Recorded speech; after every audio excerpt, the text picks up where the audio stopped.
जीवनमा सफलता हासिल गर्ने कोही पनि मालिकले कुनै विशेष योग्यता र ईश्वरीय वरदान लिएर आएको हुँदैन। सबै हामी जस्तै हुन्।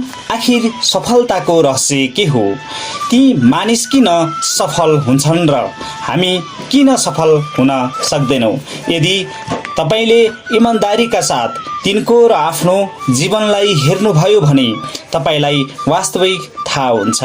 सफलता प्राप्त गर्ने मानिसलाई हामी ईर्ष्याको दृष्टिले हेर्छौँ, तर उसले कसरी जीवनमा सफलता हासिल गरेको छ त्यतातिर दृष्टि लाउँदैनौँ। सफल भएको व्यक्तिले मात्र सफलताको रहस्य जान्दछ। उसलाई मात्र थाहा हुन्छ कति कठोर कार्य गरेर उसले सफलता प्राप्त गरेको हुन्छ। कुनै पनि व्यक्तिको सफलताको पछाडि उसको पारिवारिक प्रशिक्षण, शिक्षा, दीक्षा र सम्पत्तिको महत्त्व हुन्छ भन्ने भ्रम मानिसमा रहेको पाइन्छ, तर वास्तविक त्यो होइन। केही हदसम्म उपयुक्त कुराले सफलता हासिल गर्न सहयोग गर्दछ, तर पूर्ण रूपमा यो सत्य होइन। कुनै पनि मानिस कुनै पनि अवस्थामा किन नहोस्, उसमा केही गुण हुनु आवश्यक हुन्छ। पाइलटको छोरा प्रशिक्षण बिना हवाईजहाज उडाउन सक्दैन। त्यसैले सफलता प्राप्त गर्नमा मनको सबैभन्दा ठुलो योगदान रहेको हुन्छ। यदि तपाईको मनले सङ्कल्प नै लिँदैन भने तपाईले के गर्न सक्नुहुन्छ? मनलाई मजबुत र सङ्कल्पवान बनाउनको लागि सधैँ मनमा सुविचार राख्न आवश्यक छ। सुविचारले नै तपाईलाई स्वस्थ राख्छ, तपाईको व्यक्तित्वलाई आकर्षक बनाउँछ। अभ्यास गरेर हेर्नुहोस्, सुविचारले केही दिनमै तपाईको व्यक्तित्व चम्कनेछ। सन्तुलित व्यक्तित्वको रहस्य थाहा पाएपछि मानसिक तनावको खराब प्रभावबाट बच्नु कठिन कार्य होइन। यदि तपाईले आफ्नो मनमा सौहार्दपूर्ण भाव राख्नुभयो भने तपाईले कुनै विपत्ति या सङ्कटबाट डराउन आवश्यक छैन। जसले सूर्योदयले अन्धकार नष्ट हुन्छ, त्यसरी नै राम्रा विचारको उदयले मन पूर्ण रूपले स्वस्थ हुन्छ। तपाईँ केवल शुद्ध र परिमार्जित विचारलाई मात्र आफ्नो मनमा स्थान दिनुहोस्। जब मनमा खराब विचार आउन थाल्छ, तपाईँ त्यसलाई बलपूर्वक आफ्नो मनबाट निकाल्नुहोस्, त्यसलाई दबाउनुहोस्। यस प्रकार हामी मनलाई संयमित गरी आफ्नो स्वास्थ्यलाई राम्रो अवस्थामा राख्न सक्छौँ। हाम्रो शरीरको उद्गम स्थल हाम्रो मन हो। यसकारण हाम्रो शरीरको बिरामीको उपचार गर्दा सर्वप्रथम मनको उपचार गर्न आवश्यक हुन्छ। चिन्ताको उपचार खुसी हो, झुटको उपचार सच्चाइ हो। तपाईँ आफ्नो मनलाई चिन्ने कोसिस गर्नुहोस्, यसको शक्तिलाई बुझ्ने कोसिस गर्नुहोस्। एकपटक तपाईले मनको शक्तिलाई चिन्न सक्नुभयो भने तपाईँ सायदै बिरामी हुनुहुन्छ। बिरामी पर्नुभयो भने पनि तपाईँ सर्वसाधारण उपचारले स्वस्थ हुन सक्नुहुनेछ। एकपटक मनको रहस्यलाई जानेपछि चिन्ता, सङ्कट मनमा रहँदैन। प्रत्येक असल विचारले मस्तिष्कलाई दृढ बनाउँछ। तपाईले यसको लागि अभ्यास गरेर हेर्न सक्नुहुनेछ। एकपटक कसैले अब्राहम लिङ्कनसित सोधे, तपाईको सफलताको रहस्य के हो? लिङ्कनको उत्तर थियो, म आफ्नो व्यक्तित्वलाई सधैँ प्रफुल्ल राख्छु। यसको आधार हो मानसिक सन्तुलन। मैले आफ्नो मनलाई नियन्त्रणमा राखेको छु। म सदैव आशा र उत्साहपूर्वक रहन्छु। दुश्चिन्ताले घेर्ने बित्तिकै म सुखद कल्पना गर्न थाल्छु। म स्फूर्ति सञ्चार हुने कल्पना गर्छु। मेरो सफलताको रहस्य मेरो मानसिक नियन्त्रण हो। लिङ्कनको उपयुक्त जवाब उनको मात्र सफलताको आधार नभएर हामी सबैको सफलताको रहस्य हो। यस सिद्धान्तलाई अपनाएर हामीले आफ्नो जीवन सफल बनाउन सक्छौँ।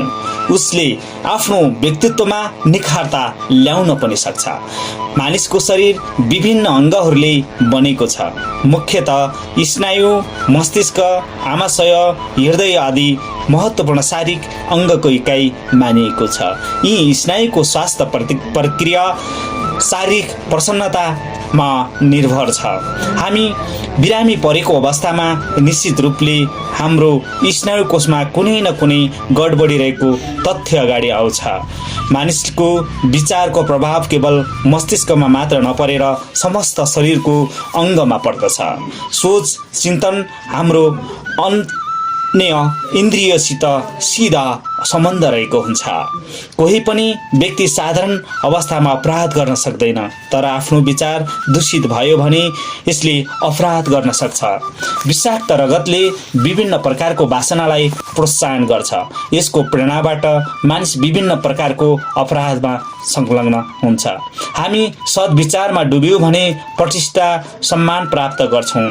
यस प्रकार कुविचारमा डुब्नाले कलङ्कमा फस्छौँ। यसबाट मानिसको सर्वनाश पनि निश्चित हुन्छ। हामीले कुनै पनि अवस्थामा सुविचारलाई रोक्नै पर्छ। हामी आफ्नो चित्तको प्रविधिमा विजय प्राप्त गरेर विचारलाई सही नियन्त्रण गर्न सक्छौँ। विचारको नियन्त्रणले जीवनलाई सुरक्षित र सुभाषित बनाउँछ। सबै मानिसलाई समस्या आउँछ, उसले आफ्नो चित्त प्रवृत्तिलाई नियन्त्रण गरी चरित्र निर्माण गर्ने कोसिस गर्छ। समस्त चित्त प्रवृत्तिलाई केन्द्रित गरी नियन्त्रणमा ल्याउनाले चरित्र निर्माण हुन सक्छ। दुष्प्रभावले कुनै पनि व्यक्तिको प्रतिभामा रोकावट ल्याउँछ। यस प्रकारको दुष्प्रवृत्ति सशक्त हुन्छ।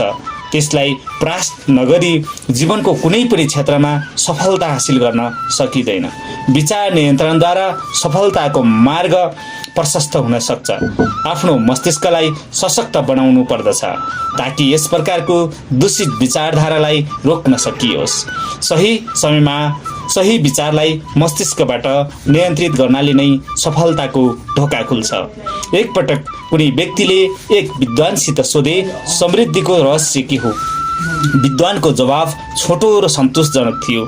उसले 2 शब्दमा उत्तर दिए, समृद्ध विचार। वास्तवमा जसको विचार समृद्ध हुन्छ उसको घरबार रहन सहन पनि समृद्ध हुन्छ। कुनै आदर्शलाई साकार रूप दिनुभन्दा पहिले यसलाई आफ्नो व्यक्तित्वको हिस्सा बनाउनु पर्छ। तपाईलाई सदैव आदर्श रहन्छ भने तपाईलाई त्यसबाट आन्तरिक प्रेरणा प्राप्त हुन्छ। लक्ष्य साधनाको लागि एकान्तमा रहेर चिन्तन गर्न आवश्यक छ। आवश्यक कार्यमा लाग्नाले हामी प्राय आफ्नो अमूल्य समय र प्रतिभा विनाश गर्दछौँ। सफलतामा नै समृद्धि प्राप्त हुन्छ। यसको लागि सदैव लक्ष्यमा कटिबद्ध रहनु आवश्यक हुन्छ। लक्ष्यप्रति सजग र जागरुक रहेर निरन्तर प्रयत्नशील रहनुपर्छ। कुनै पनि अवसरलाई आफ्नो हातबाट व्यर्थ जान दिनु हुँदैन। यो सृष्टि अनन्त छ। सृष्टिको विस्तार असीमित छ। यो सृष्टि कसैको व्यक्तिगत सम्पत्ति होइन। यो कर्मठ रहने व्यक्तिको लागि हो। तपाईँ आफ्नो कर्मठको बलले यस सृष्टिबाट सबै कुरा प्राप्त गर्न सक्नुहुन्छ। मानिस जब आफ्नो कर्तव्यबाट विमुख हुन्छ तब उसले लाख प्रयास गरे पनि कुनै प्रकारको सफलता प्राप्त गर्न सक्दैन। उसको लागि सफलता एक सपना बन्न जान्छ। प्रत्येक मानिसमा क्षमता हुन्छ। यदि उसले आफ्नो क्षमतालाई उपयोग गर्छ भने त्यसको लागि असम्भव केही पनि हुँदैन। यदि तपाईँ कुनै कार्यमा असफल हुनुभयो भने त्यसको दोष भाग्य या अन्यलाई दिन सक्नुहुन्न। सफलता प्राप्त गर्नको लागि जुन लगन र परिश्रमको खाँचो पर्छ त्यो आफ्नो तर्फबाट कमी हुन सक्दैन र हुँदैन पनि। हामी आलस्य, अकर्मण्यता र लापरवाहीको कारणले आफ्नो लक्ष्यमा अगाडि बढ्न सक्दैनौँ। सृष्टिको निर्माण आनन्दको लागि गरिएको हो। ईश्वरले मानिसको रचना अभावग्रस्त जीवन व्यतीत गरोस् भन्ने हेतुले गरेको होइन। ईश्वरले मानिसलाई यस संसारमा सारा साधन दिएका छन्। वास्तवमा हाम्रो जन्म सुख शान्ति सम्पन्नतापूर्वक जीवनयापनको लागि भएको हो। यो जगत हाम्रो उपयोगिताको लागि बनाएको होइन। जीवनको अर्थ दुखी नभएर आनन्दमय हुनुपर्छ। विलासिता र उच्छृङ्खलताले मानिसलाई पतनतिर लैजान्छ। नैतिकताले हामीलाई उत्थानतर्फ लैजान्छ। आनन्दको अर्थ हो सुख शान्ति समृद्धि र सद्भावना। दुःख दरिद्र र ईर्ष्या कुविचारको परिणाम हो। आनन्द जीवनको दोस्रो नाम हो। हृदयलाई स्वच्छता र धैर्य राख्नु नै सफलताको प्रमुख सिडी हो। मानिसको मनमा ईर्ष्या आलस्य आदि रहेसम्म मानिसको जीवनमा आनन्दको उत्पत्ति हुन सक्दैन। आशा, विश्वास र श्रद्धाले जीवनलाई सम्पन्न बनाउँछ। यसले जीवनमा निर्मलता र स्वच्छता आउँछ। यसले नै जीवनमा सन्तुलन ल्याउँछ। सन्तुलित जीवनबाट हाम्रो जीवनमा प्रेम प्रवाह हुन्छ। हाम्रो मन उदार हुनुपर्छ। हाम्रो जीवनमा पवित्रता ज्यादै आवश्यक छ। हामीले सरसफाइमा पनि त्यत्तिकै ध्यान दिनु आवश्यक छ। सरसफाइ र पवित्रताले मन प्रसन्न हुन्छ। काम गर्न पनि मन लाग्छ। मानिसले आफ्नो शक्ति चिन्न सक्यो भने उसले सबै कुराहरू गर्न सक्छ। उसलाई कसैले रोक्न सक्दैन। जीवनमा कर्मठ भएर र कर्मठ बनाएर मात्रै सफल हुन सक्छ। कर्मठता बिना जीवन सफल हुन सक्दैन र कर्मठ बिना जीवन सफल बन्न सक्छ। हामी आफ्नो आत्मविश्लेषण गर्नुको सट्टा संसारमा दोषारोपण गर्छौँ।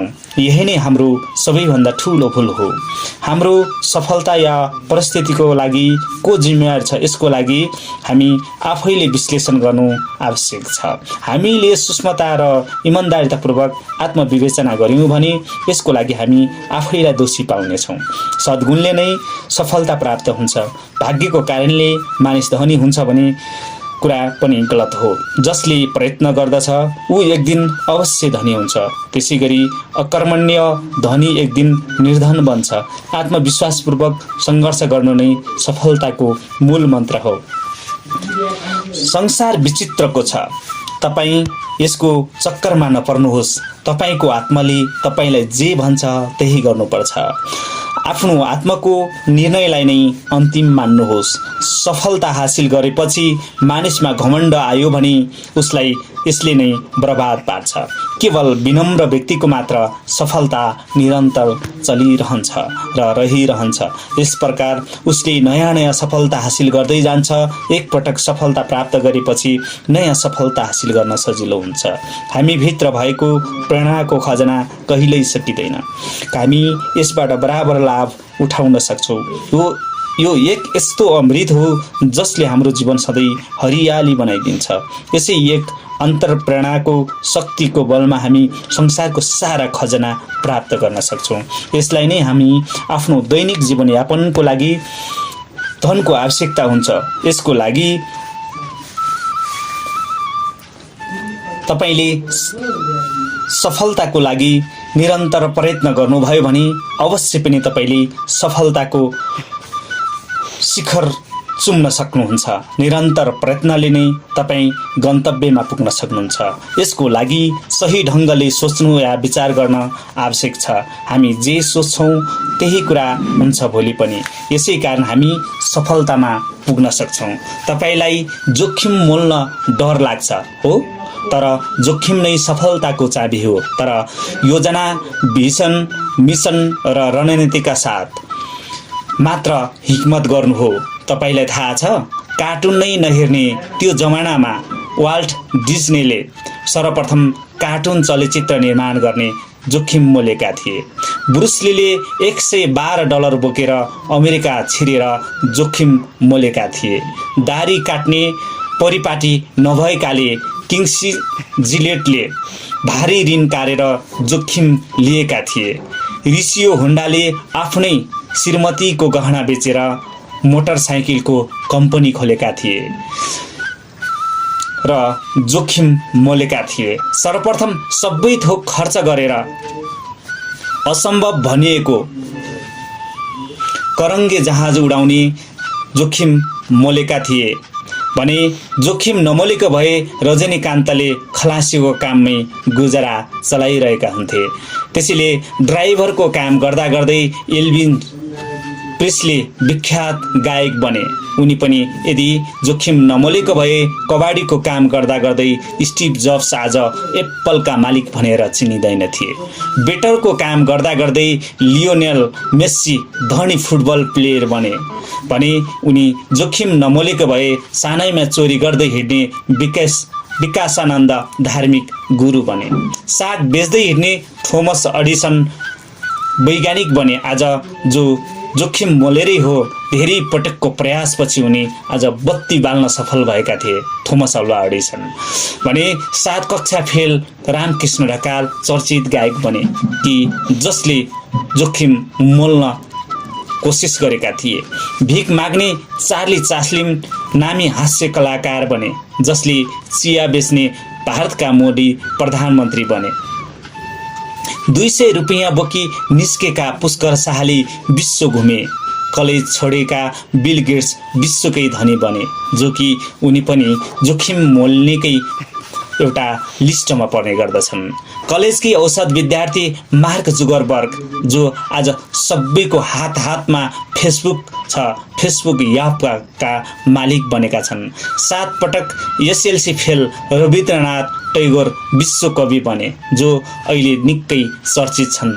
जसले जोखिम मोलेका थिए उनीहरू नै यो सफलताको शिखरमा चुम्न सफल भएका हुन्। लह लहमै गीत गाउँदा गाउँदै अमृत गुरुङ नामी कलाकार बने। लम्बु भनेर होच्याएका अमिताभ बच्चन महानायक बने जो उनी जोखिम मोलेरै बनेका हुन्। मुम्बई हेर्छु भने ट्याक्सी चढेर आएका शाहरुख खान किङ खान बने जसले जोखिम नमोलेको भए आज किङ खान भनेर कसैले चिन्न सक्दैनथे। त्यसैगरी घरेलु नोकर म्याक्सिम गोर्खी महान लेखक बनेका छन् जहाँ उनले जोखिम नमोलेको भए आज संसारको अगाडि महान लेखक म्याक्सिम गोर्खी भनेर चिनिने थिएनन्। त्यसैले आफ्नो व्यक्तित्वको निर्माण गर्नु तपाईको आफ्नै हातको कुरा हो। तपाई जस्तो व्यवहार गर्नुहुन्छ त्यस्तै व्यक्तित्व बन्छ। तपाई अरूलाई हीन भावनाले युक्त नबनाउनुहोस्। आफ्नो मनमा शक्ति र कर्मठता सञ्चार गर्नुहोस्। यसले तपाईको व्यक्तित्व शानदार बन्छ। झुप्रोमा बस्ने अन्नहीन वस्त्रहीन बच्चामा कति भावी युग नेता छुपेको छ, उसमा के त्रुटि छ? बस उसलाई आफ्नो शक्तिको आफ्नो सामर्थ्यको ज्ञान छैन। भविष्यको महान छुपेको त्यो मानव उसलाई थाहा छैन। कोही पनि मानिस आफ्नो जम्मा गरिएको पुँजी घाटाको व्यापारमा लगाउन तयार हुँदैन। मानिसको हृदयमा रहेको पुँजी भौतिक पुँजीभन्दा ठुलो मानिन्छ जो पुँजी उपयोग गर्न आवश्यक छ। यस्तो काममा प्रयोग गर्नुपर्छ र लाभदायक हुन्छ पनि। मित्रहरू, आजको यो बसाइ हजुरहरूलाई कस्तो लाग्यो? जोखिम हामीले मोल्नै पर्छ भन्ने कुराहरूसँग सम्बन्धित रहेर तपाईसँग अत्यन्तै मिठा कुराहरू भए। आगामी दिन आगामी बसाइमा फेरि पनि यस्तै सफलताका रहस्यहरू लिएर तपाईको माझमा आउनेछु भन्दै यदि मेरो च्यानलमा नयाँ हुनुहुन्छ भने लाइक, शेयर र सब्स्क्राइब गर्नुहोला। आफूलाई चित्त बुझेको या नबुझेको कुरा तल प्रतिक्रिया जनाउनुहोला भन्दै हस्त बिदा हुन्छु। नमस्कार।